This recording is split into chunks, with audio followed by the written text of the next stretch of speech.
I am Jolene, the wife of Jonathan. Walk as children of light, and have no fellowship with the unfruitful works of darkness, but rather expose them. Ephesians 5:8 and 11. My whole life has been shrouded in lies, from parents, friends, pastors, teachers, doctors, extended family, nearly everyone I've known. Because everyone around me lied, especially as I grew up, all I knew was to lie, and my ability to discern truth was stripped away. This past year, I learned that even if everyone around you lies, and if everyone around you chooses to evade reality, you still have a choice, and you will be held accountable. What matters is that you care about the truth. You can't sacrifice truth for anything. If you allow yourself to lie, you are destined for utter destruction with no hope, because truth is man's only means for survival. I am Jolene, and I am the wife of Jonathan Harms. We are the two witnesses in the book of Revelation. I bear witness to my husband, just as the church bears witness to Jesus Christ. He is the shadow, and I am the voice. We are the prophets that represent Christ in the church. We, God's prophets, have been rejected by the church. We were delivered to Satan. Prior to our excommunication, I was confronted with a pivotal choice. God calls me to submit to my husband as to the Lord, and to my shepherds as those who will give an account, both asserting that disobedience would defy God. What compelled me to reject every other voice and align with my husband was the blatant refusal of all others to acknowledge the evidence or confront reality, clinging instead to feelings and tradition and position as their flawed source of knowledge and authority, and insisting on false presumptions, spurning correction.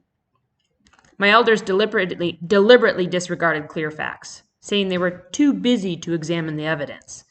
Therefore, I counted their counsel as unworthy. In contrast, my husband pursued purposeful speech, defined words with precision, traced the order of events, weighed all the evidence, and reasoned to conclusions that aligned with reality. Thus, I embraced the path of reason alongside my husband. Everyone wanted Jonathan to forsake his covenant with God.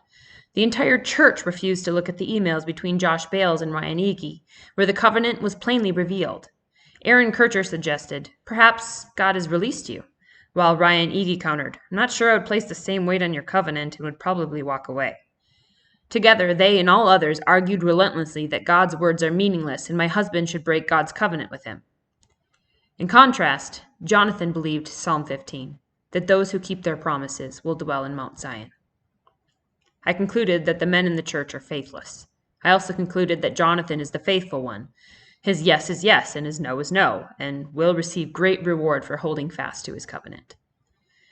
My husband wrote the U.S. EPA OIG Michael Reagan of Biden's cabinet and clearly informed hundreds of government employees, presenting detailed evidence of Idaho's unlawful actions. Brad Little and Raul Labrador concealed their deeds with the help of Stephen Taggart and Biden's administration. When Jonathan attempted to expose them, they responded with threats and force. In contrast, Jonathan resolved that no matter how evil and powerful those threatening him are, he refuses to fear them because that would lie about my God. From this, I concluded that my husband fears him who is able to destroy both soul and body in hell, rather than men like Brad Little. I also concluded that my husband trusts God's faithfulness even through the greatest of trials, and I want to be just like him. Luke Miller demanded even more money from my husband after his business was stolen, $4 billion, by Brad Little. And when Jonathan didn't give more, Luke accused him of being a lover of money. Luke later threatened excommunication unless Jonathan confessed to the accusation. In contrast, Jonathan offered all his material possessions to save even one, Abby Kircher. In a text to Jacob Brunton, he urged, "Listen to the witnesses, view the evidence, take my purse, all $6 million, my house, everything."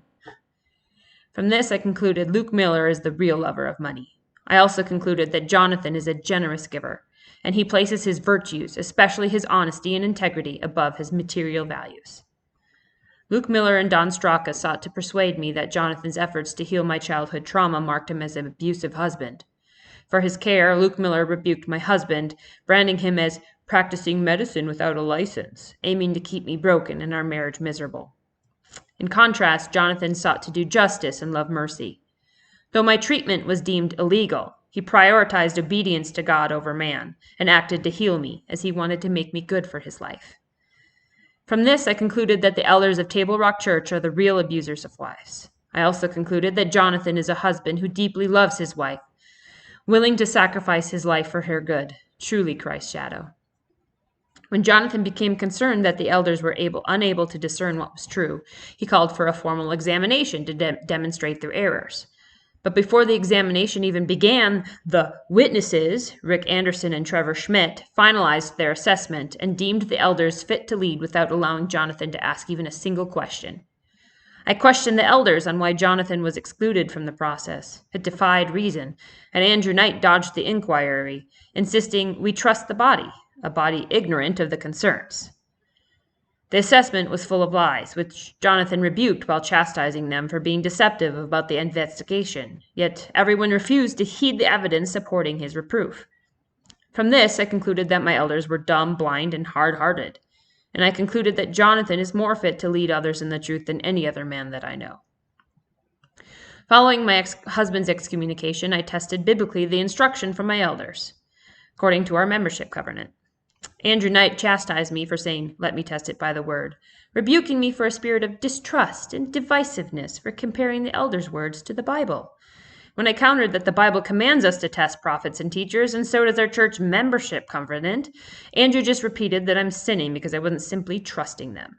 The elders then conspired to excommunicate me as well, fabricating a list of baseless accusations, such as dishonoring the covenant by testing them, despite its explicit directive to do so, while dismissing the evidence supporting my objections.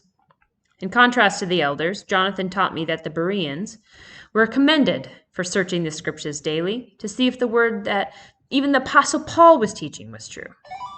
From this, I concluded that the church is full of fools, and even when told there is proof of their wrongdoing, they still turned a blind eye with deaf ears. I also concluded that listening to my husband is the best decision that I could ever make, and he is truly good for my life. I am proud to be the wife of Jonathan.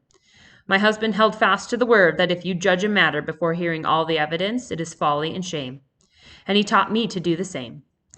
Through his passionate pursuit of truth, he kept me safe. He cast demons out of me, guided me to the true God, rescued our marriage, saved our family, and saved my very life, both my life now and for all of eternity. He taught me that even if we go up against Goliath, we can be like David. He knew that in the end, truth always prevails. God's people always win. It is the night before the marriage supper of the Lamb, and we are the servants who are heralding the wedding feast. Those who had been invited have hardened their hearts and are unwilling to come. Their rejection a stark defiance of the truth we proclaim.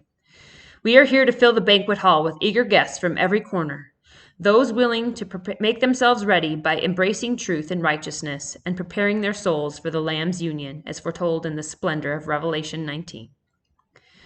What follows is the letter we wrote to the world, a proof of the triune primary, the fact that it's the end of the world, and what God is going to do about it. We've given no regard to our reputation, relationships, even our very lives to give you this message, a message I published on the Bitcoin blockchain for its immutability so that the things we reveal cannot be censored. He who has an ear, let him hear what the Spirit says. In the Spirit of Jesus Christ, who is Yahweh, Jolene Harms, wife of Jonathan Harms.